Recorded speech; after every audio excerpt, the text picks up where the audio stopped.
أعوذ بالله من الشيطان الرجيم.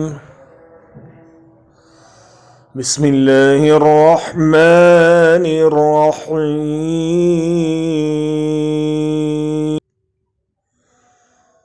يا أيها الذين آمنوا إن تتقوا الله يجعل لكم فرقانا ويكفر عنكم سيئاتكم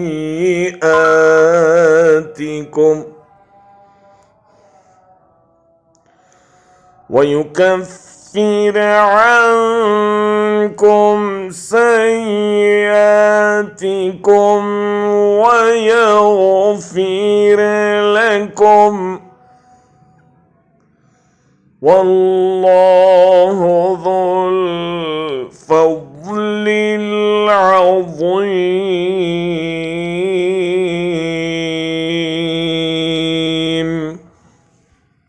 ईमान लाने वालों, अगर तुम खुदा तरसी इख्तियार करोगे तो अल्लाह तुम्हारे लिए कसौटी बहम पहुंचा देगा और तुम्हारी बुराइयों को तुमसे दूर कर देगा और तुम्हारे कसूर माफ़ कर देगा. अल्लाह बड़ा फजल फरमाने वाला है.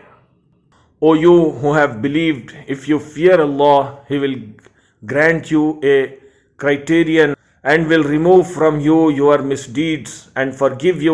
And Allah is the possessor of great bounty.